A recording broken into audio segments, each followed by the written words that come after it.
Watch this.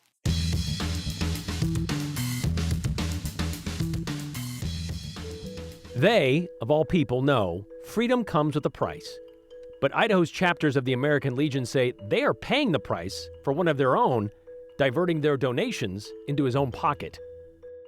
You know, sometimes it doesn't matter what you say, it's going to get you in trouble. But sometimes not saying anything at all, that could be better, especially when you're actually responding to what seems like a very small number of people. While we're waiting on a Supreme Court ruling on Idaho's abortion law, it seems the High Court will take on another case with Idaho connections. This one about gender-affirming care. The American Legion says it is built on the promise of the men and women who swore with their lives to defend, protect, and serve through military service. But Idaho's chapters say they are dealing with a broken promise that's left them nearly $1 million short. American Legion is the largest wartime veterans service organization in the country with more than 100 different posts or chapters run by more than 11,000 volunteers across the state of Idaho. The organization is funded solely by donations from the public with no federal grants or no government subsidies. That money is used to support veterans and their families. However, this year, the Legion learned $750,000 that should be going toward their mission and keeping chapters open went missing. They suspect the person they trusted to manage the money was instead stealing it. And the group has asked Idaho State Police for help. But even before that investigation is complete, Aspen Shumpert learned the leader of the Legion told members he knows who did it. The Idaho American Legion first learned it was in major financial trouble when a loan went unpaid in November. In an email to Legion members, Commander Doug Huffman says executives thought it was a single error and that the problem was corrected after paying the debt owed. A copy of that email was shared with KTVB. Huffman goes on to explain executives thought this was a one-time problem but learned between January and March that the Legion was missing multiple rifles and hundreds of thousands of dollars from multiple bank accounts, making it impossible for the group to pay its bills to operate. There was not money in the bank for the people to cash those checks. Skinner says the Legion formed a committee to find out where the money went, pulling bank records from the last 3 years. Statements revealed money was leaving the accounts, but not being used to pay expenses. Huffman's email says one account that was supposed to have a balance of around $94,000 only had $1,000. We also had money missing out of different accounts that did baseball programs and other programs that the American Legion is responsible for. In his email, Huffman names Charles Abe Abramson as the person responsible for misappropriating funds. Skinner says Abramson was the adjutant of the department in charge of managing the Legion's money. On April 8th, the Legion suspended Abramson without pay. It was just unfathomable to us that anybody would do that. The Legion handed over their findings to Idaho State Police. Huffman's email says ISP officers executed a search warrant on Abramson's home April 10th, finding American Legion property, including 10 rifles. Skinner says they estimate at least $750,000 was misappropriated over the last 2 years. Him and the office worker are the only two paid people that we have. Everybody else, the rest of the 11,000 people are volunteers. KTVB has spoken with Abramson in the past. In January, he was featured as Seven's hero after he saved a man's life in an Arizona car fire. It hit us pretty hard because this individual was a fellow veteran, had been in Iraq and Afghanistan, and we trusted him, we believed in him. Skinner says the organization is trying to move forward. We are continuing our programs. A lot of people are taking money out of their own pockets to make this happen. We intend to still be viable and still be doing good things in the community and for the veterans and their families. In this case, one bad apple did not spoil the whole bunch. We want to be clear, Abramson has not been charged criminally. I tried to reach out to him on the phone earlier today, and he hung up on me when I started to ask him about allegations. Idaho State Police told us they can't confirm anything about an investigation until it's complete. Skinner says ISP told them the investigation could take a year. Brian. Okay, what just happened at the end of your story kind of answers the question, like what are they doing to make up for that $750,000 loss? So people are kind of putting it out of their own pockets now. Yeah. Is Abramson still in his same role, though, with the American Legion? So he's suspended, but they have replaced him and brought in someone new to start managing their funds. Okay, so he's out for the time being. Again, innocent until proven guilty. Right. Could take a year to figure out this whole thing. That's right. All right, thanks, Aspen. This is what Pride means to me. It's a bunch of folks from all walks of life being together in community, sharing shared values of inclusivity, love, community. Earlier this month, Pride Month, there was the first ever official Pride event held in Canyon County. Canyon County Pride was crowd-funded, not financially supported in any way by the city of Nampa, and it was for those in the 2C LGBTQ+ community to be seen and celebrated. And it was something, or it was supposed to just be something taking place in a public park for a few hours on a Sunday. But the attention Canyon County Pride has gotten has lasted a lot longer than that. From 2 weeks prior, when it was announced it was happening, and all the controversy that it sparked, to this past weekend, when we learned how extensive that pre-event pushback was toward the city. Turns out it wasn't much. However, when the city put out a statement explaining why the event was being allowed in Lakeview Park, the First Amendment of the Constitution allowing free speech, peaceful assembly, and all that, well, not much pushback wasn't the impression you got from Nampa Mayor Debbie Kling. For the city council, because we had a lot of negative comments that were coming in to our city council members, and just the public sentiment was not positive. A lot of negative comments coming into our city council, she said. Many people are saying, well, thanks to the work of our partners at the Idaho Press, their public records request showed that number was actually just 4 people. So not so many. Just 4 people sent 13 emails to the city and to city council members to complain about the Pride Festival being held in Nampa. More than half of those 13 emails came from Nampa's state senator, Brian Lenny, who apparently wrote to each of the 6 council members sentences like, let's not turn our community into another Boise. What steps can we take to address this, he wrote. I'm not sure what Senator Lenny means by steps to address this, but stepping on your citizens' First Amendment rights might seem a step too far, which is why the city felt the need to address those concerns in the first place. Mayor Kling told us that day, well, the day after they sent out that statement on the 28th, she felt the need to say something after seeing the thousands of social media comments to the story KTVB did on May 26th. But then she also said the city got a lot of negative comments, as you just heard. Mayor Kling was stuck in meetings today. When we asked her to clarify those comments from nearly a month ago, she told us she had nothing further to add than what she'd already shared with us. However, Nampa City Council member Sebastian Griffin did respond to Senator Lenny's email by saying the city is currently working with Parks and Rec and legal to see how, quote, we can persuade the organizers of the event to move to a different city, which is similar to what Griffin wrote in a statement he released Friday and sent it out to the members of the media in anticipation of the Idaho Press story being published. As an elected official in a city built on Christian values, and as a Christian myself, I believe in loving everyone equally. I also believe in upholding community standards that prioritize family-friendly events or environments, he says. Well, today, Councilmember Griffin admitted that email list of 13, that's a low number, with more than half coming from one anti-LGBTQ senator. But that's not his only means of gauging the temperatures of Nampons. Griffin says he's also relying on social media. I personally probably received 40 or 50 messages in a combination of all the different platforms. How much weight do you put on social media posts? I mean, you can't even verify where these people are from, can you? Well, when you live in a community and are seeing these folks every day, I could go through the comment section and say, I know this individual, I know this individual, I know this individual, this person's on the school board, this person is the manager of a bank. You know when you're in the community who's in that community. It's a small town. We might be 120,000 people, but folks are still engaged on who our elected officials are. So Facebook, Instagram, email, phone call, text message, or a personal comment, I count as a comment. And that's what was not written about. The 6, 12, 13 emails is only a very small sliver of how people actually engage with us. When I asked Councilmember Griffin how 13 or even the 40 to 50 messages he received compares to the more than 2,000 people who showed up on June 9th, he said when he walked through the parking lot that day, he said he saw a lot of 1A plates, which could say a lot about Canyon County, or it could say a lot about the LGBTQ community from around the area showing up to show support for each other, knowing the kind of attention this gathering received in the weeks leading up to it. All right, for a good chunk of last week, we talked about the impact of Idaho's abortion ban on doctors and pregnant women in the Gem State.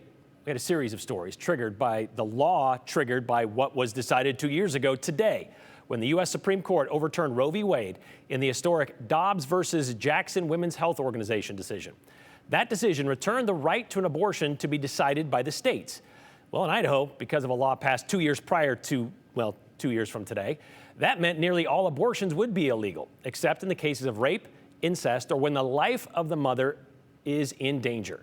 Last week, we focused on Idaho's law and the possibility it violates the federal law regarding emergency medical care. The Department of Justice sued the state of Idaho back in August of 2022, saying it did violate that law. Well, SCOTUS is supposed to decide by the end of the month on that case. So it's not surprising Idahoans are responding to today's anniversary of the Dobbs decision. This morning, National Organization of Women's Idaho chapter protested in downtown Boise. Women gathered at the corner of Myrtle and Capitol to advocate for safe abortions. They promise not to stop protesting until abortion care is 100% legal again. Planned Parenthood, Alliance Advocates, Idaho State Director, they said in a statement, the U.S. Supreme Court unleashed a nationwide crisis after the state's barbaric abortion bans went into effect.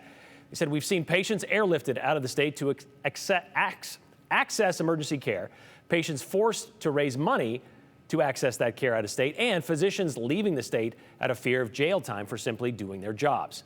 Stanton Healthcare, meanwhile, is a group of clinics describing itself as providing life-affirming care. The Stanton founder and CEO said today in a statement, the clinics are working to end what the group calls abortion abuse, saying abortion on demand has created an undue burden on millions of women who are often pressured into unwanted and forced abortions. This occurs most often by someone they trust, which is typical of other forms of abuse. At Stanton, we stand with women and believe their stories. Abortion trauma is real. Abortion abuse needs to stop. Okay, so as for the three-part series, or the 3 days that we spent on this, on Idaho's abortion laws, you can find it right now at ktvb.com or on the 208's YouTube page. So while we wait in anticipation for the outcome of the EMTALA case, it seems we'll be soon waiting on another Supreme Court ruling that will impact Idaho. They won't get to it this term, which is supposed to end at the end of this month. But coming up in October, the justices have agreed to hear a case out of Tennessee based on a law the volunteer state copied from the Gem State. Okay, so Joe Paris is here now. So how does that come into play here? Well, when you have, I guess, laws that are basically the same and then there are different states, whatever decision is made on them is going to impact the vast majority of them. So again, the Tennessee law being challenged is essentially what the state of Idaho currently has on the books. That is a ban on hormones, puberty blockers, and other gender-affirming care for minors. Originally brought as House Bill 71 in 2023, legislation bans gender transition care that involves medication or surgeries.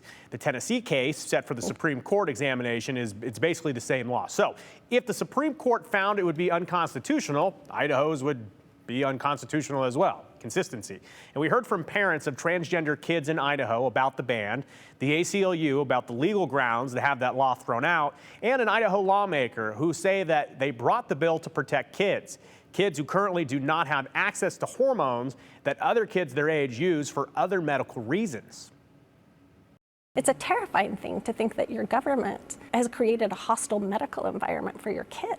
So this case ultimately is about the 14th Amendment, right? It is an equal protection case, and it is about making sure that trans youth have equal rights in the state. Why would we allow them in this tender state of mind that is under 18 to make decisions on having their bodily parts, healthy bodily organs removed? Best way to reduce suicides in children is to give them traditional talk therapy, counseling, and care as they go through puberty and these confusing times of life. So how widespread is this entire topic? Well, just last week, the state of South Carolina became the 25th state to adopt a law restricting or banning gender-affirming medical care for transgender minors. So this is a nationwide discussion. Half the states have something on the laws about it. And it does vary, though, greatly from state to state in terms of what the actual arguments are. But Brian, speaking of arguments, those are expected in the fall, probably about October, and a decision on this whole case from SCOTUS would basically be a year from now. A major note, though, if you missed it previously, back in April of this year, the United States Supreme Court allowed Idaho's law to continue and become active after it was paused by a federal judge here in Idaho. And I've seen questions about this as the story has come out today here in Idaho and across the country. This is not just talking about surgeries, as we highlighted. Yeah. This is about... That's not happening in Idaho anyway. Gender hormone... Exactly. Actually, let's touch on that for a second, because if you do the research and you talk to the medical professionals, we have not been able to find any transgender minors in the state of Idaho that have ever had a transitional surgery. Right. what a lot of folks would say, is going too far, whatever. The point here is that it's not just about that. It is also about things like testosterone, hormones, that we've heard from medical practitioners that they will give the same medicines, the same treatments to other kids that are dealing with development issues or other types of childhood diseases or issues like that. So when we talk about the 14th Amendment, and you heard from the ACLU, their kind of angle into this whole thing is, well, you shouldn't be able to discriminate medical care based on whatever the medicine is or whatever the condition is, I should say. So that's just kind of the look from both sides. Again, though, we've heard from conservative groups and Idaho lawmakers that say they want to protect children and they understand that this is a growing time for puberty, but that they don't want anyone making decisions that they will regret later in life. All right. There's also another decision we're waiting that could have an impact on Idaho. The Grants Pass decision could be coming from SCOTUS by the end of this month as well. Wednesday, Thursday, or Friday are, I believe, the final decision days, as the Supreme Court will wrap up by the end of June. When they head into July, they're on summer break. So we'll keep you posted. Thanks, Joe. All right. Well, detectives discovered the polecat grass fire was because of arson. Well, actually, we're going to do that in just a second. We're going to take a break right after this.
Get that in just a second. The fire burning the Boise foothills just last week, just above Collister, we now know was caused by arson.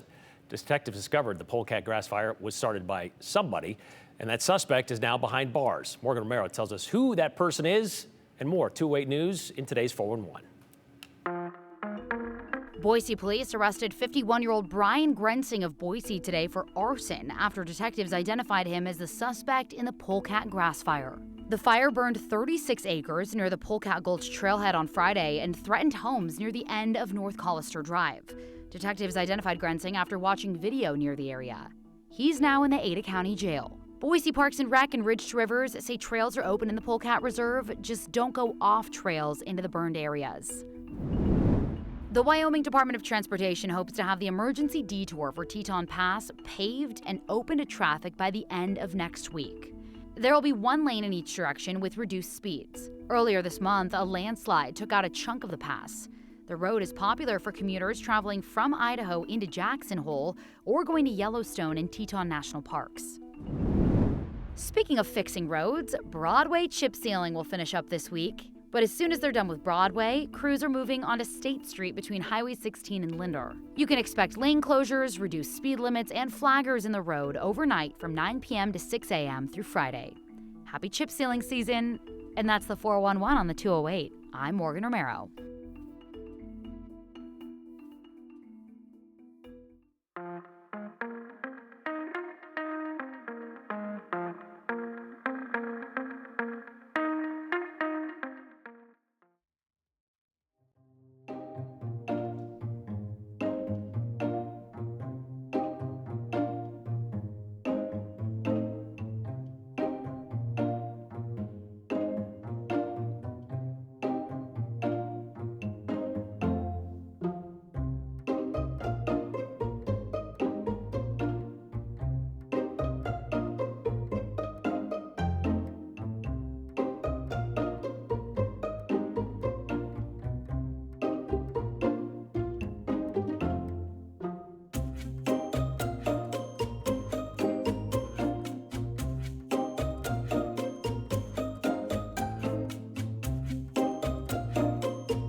So here we are with the temperatures over the next 10 days. You'll see it's going to be kind of up and down as you look at this. And tomorrow, it's another day that's near 100, but then it comes down just slightly only because of a weak frontal system coming through. But that storm system, because of the heat, could actually produce some isolated thunderstorms. Looking for that very late in the evening into Wednesday, or even possible early Thursday morning. That could cause some gusty winds. That transition, notice what it does. Temperature comes down to 81 on Thursday. Friday is 84. Then right back up there once again. But then as we get these little areas of cooler air that's moving through Canada, that little mixture will drop these temperatures into the upper 80s to right around 90 degrees. So at least for the last part of the month of June, that's not too bad, okay? I mean, at least it's still above average, but we're not hitting those hundreds. If the 102 on Saturday scared you a bit and said, is this the way it's going to be? Well, here's the high so far. We did get above 90 for today, and it hit 90 degrees for the high temperature for Twin Falls. As you look at the northwest, there's a few clouds up here around Seattle, and that's up into western British Columbia as well. And it's quite a bit cooler there today, too. Temperatures are in the upper 60s and the lower 70s. So that's the cooler air that I was talking about. Right now, it's just too far to our north.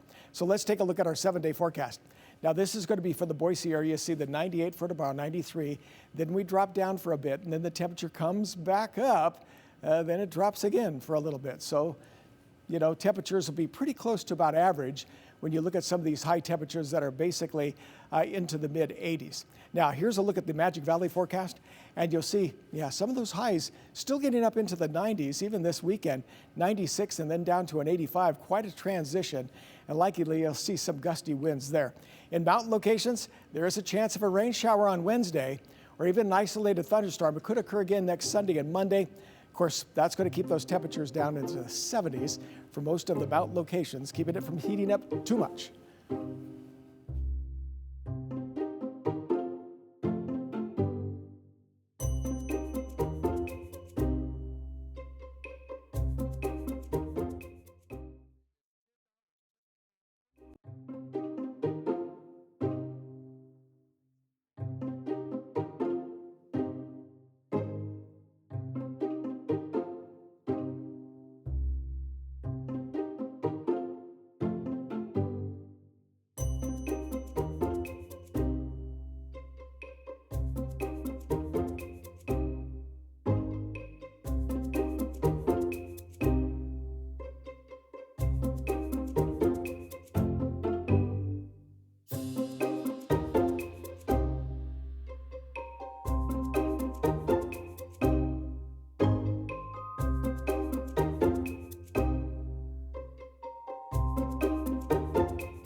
All right, bear with us as we're dealing with some new technology when it comes to the messages you send in during the show. We like to put them up on the screen here so you can read them, but some of them just aren't making it that way. We're working on a new system. We'll work out the kinks. Bear with us. Let me start with this one. This one is from Patty in Nampa. The people who are complaining about the Canyon County Pride event not being family friendly did not attend the event, she says.